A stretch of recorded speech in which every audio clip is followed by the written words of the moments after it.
Everyone, good morning, welcome back to my another new mini blog. আজকের দিনটা হচ্ছে জন্মাষ্টমী, বিশেষ একটা খুশির দিন। আজ আমার গোপুর জন্মদিন, তাই সকাল সকাল উঠে গোপুকে পঞ্চামৃত দিয়ে স্নানাভিষেক করিয়ে এখন সুগন্ধি আর গঙ্গা জল দিয়ে গোপুর অভিষেক কমপ্লিট করলাম। আর অভিষেকের সময় এই যে স্ক্রিনে দেওয়া মন্ত্রটি আমি উচ্চারণ করে গোপুর অভিষেক করিয়েছিলাম, যার অর্থ হচ্ছে হে মা গঙ্গা, যমুনা, গোদাবরী, সরস্বতী, নর্মদা, সিন্ধু, কাবেরী, তোমরা এই জলের মধ্যে উপস্থিত হও।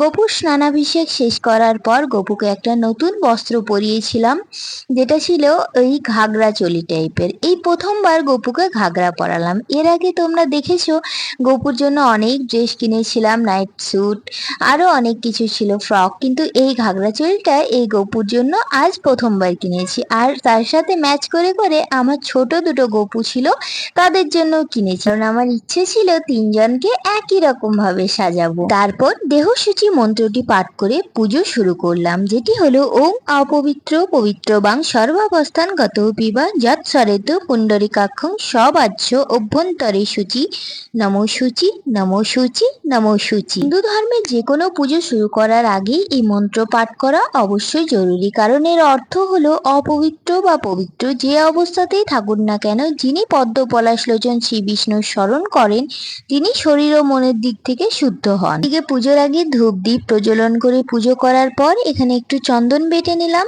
আর তার সাথে তুলসী পাতায় চন্দন দিয়ে এতানি সচন্দন তুলসী পত্রানি শ্রী গোপালায় নম মন্ত্র সহযোগে গোপুকে তুলসী পাতাটি অর্পণ করলাম।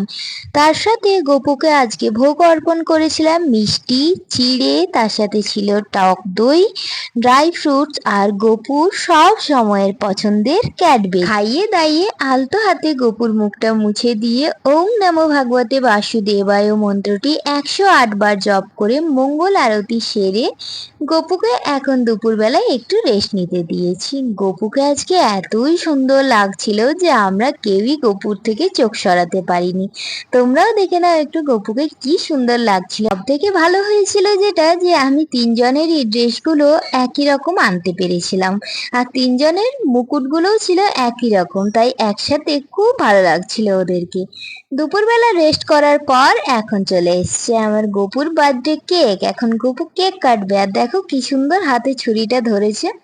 বিকেলবেলায় মা বানিয়েছিল লুচি, তার সাথে ছিল গোপুর জন্মদিনের পায়েস। তো গোপুকে লুচি, পায়েস, কেক আর তার সাথে কিছু ফল যেগুলো বাপি নিয়ে এসেছিল অফিস থেকে আসার সময়, আর একটু চকলেট দিয়ে সন্ধেবেলায় গোপুকে ভোগ অর্পণ করেছিলাম। বাপির পুজো হয়ে গেলে তারপর আমি ধুনো ধূপ জ্বালিয়ে আবার একবার আরতি করে নিলাম। আর এই ধুনোর গন্ধটা আমার ভীষণ ভালো লাগে। এই পুজোর সময় চারিদিকে বাড়িতে ধুনোর গন্ধ, ধূপের গন্ধ খুবই ভালো লাগে।